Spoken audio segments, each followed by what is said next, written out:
Let's see if this rings a bell. That's the very simple beeping sounds of the first commercially successful video game ever, Pong. After that tennis sports game grabbed the attention of kids in arcades and transformed video games into hugely popular and mainstream entertainment, Pong invaded America's living rooms with the Atari home system. That was nearly 4 decades ago. The industry has evolved just a bit since then. Today, most video games are connected to the internet, which means while kids interactively play with people across the globe, gaming companies can research and analyze how the young gamers play and what choices they make. As NPR's Steve Henn explains, collecting such data helps video game companies influence gamers' playing and spending habits. What is your favorite video game? Probably Minecraft. Call of Duty. I have an iPad mini, and I've totally loaded it up with games. Tiny Tower, Scribblenauts, Battle Nations, Puzzlecraft. I play Need for Speed, NCAA. Bloons Tower Defense 5, which is really fun, and Clash of Lords. It's kind of like the Android version of Clash of Clans, which a lot of people play. The card game Gun Bros Pocket Trains. Meet Austin Newman, Max Kelman, Jack Davison, and Wilson Eisner. They're all between 10 and 13 years old, and they all love games. Their parents are less universally enthusiastic. A lot of the games are set up so that you can't just stop. If you stop, you lose points or you lose money or you lose something. I mean, he could play Xbox for 12 straight hours. He's got friends in Mexico City, friends in England. You know, at first, I hate it. I really do, because they just sit all day, and he could play it all day long. And so he can be reduced to tears because he has to stop, and then the game, he loses out on something. And I was like, oh my God, I'm offering you to go play tennis or go play golf or do something really fun, and I'm making you shut this down, and you're crying about it. I mean, he's really addicted. It's horrible. Video games. I feel sort of bad for them about how much I hate them. That's Michelle DeWolf, Vanessa Kuhlman, and Sarah Eisner. In their families, video games are a source of intense love and intense hate. And that's true in millions of homes, because video games are incredibly compelling. You might not believe that if you don't play them, but you can get lost in a great game. They make you feel good.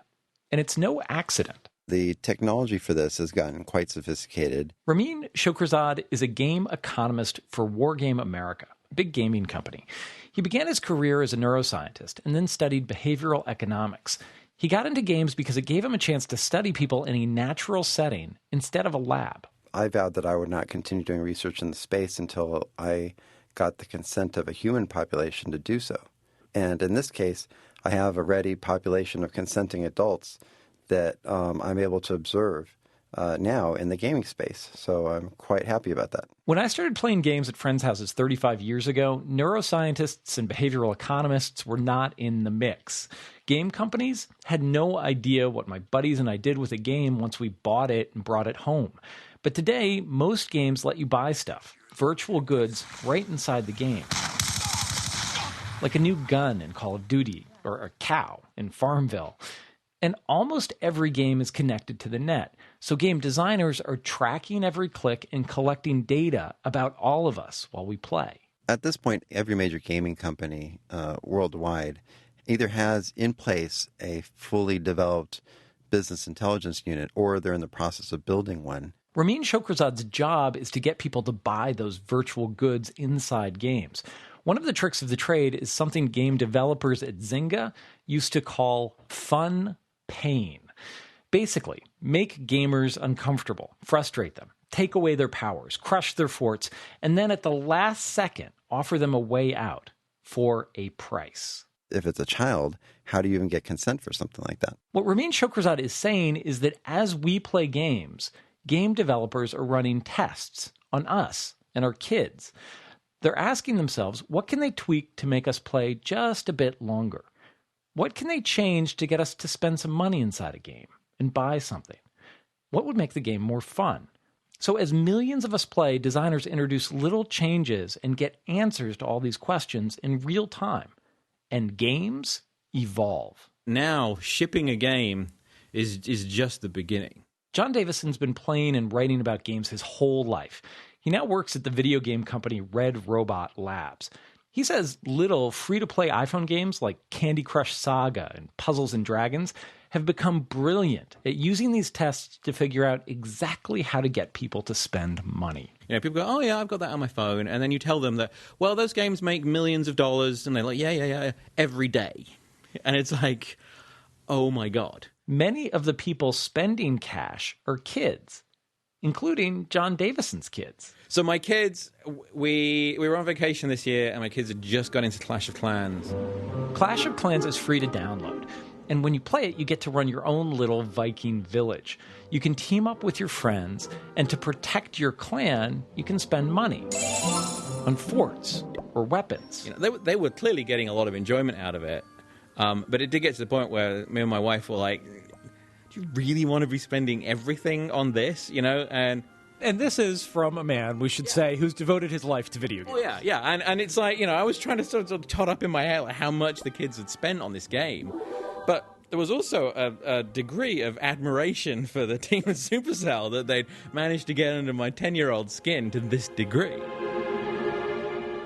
Getting under a kid's skin has become a science. Apple recently settled a class action lawsuit about kids making in-app purchases like this without their parents' permission. And the European Union is considering new regulations on games. In Menlo Park, California, Michelle DeWolf banned her son, Austin Newman, from playing games during the school week. We were giving him 30 minutes a day, and he couldn't handle the time during the week because he couldn't stop thinking about it. And so he couldn't think about doing his homework. He couldn't think about walking the dog or helping in any other way because he couldn't get his mind off the idea that he had 30 minutes coming. Once he knew there was nothing, he didn't think about it during the week. And he almost, maybe I'm not objective, but he almost seemed relieved. Die. The truth is, when kids sit down with a video game today, they're not just zoning out in there all alone. There are very smart people on the other side of that screen. Destroy them. A few may have an agenda. Most just want to make a great game, but they're all paying close attention to how kids play and doing their best to make it very hard to stop.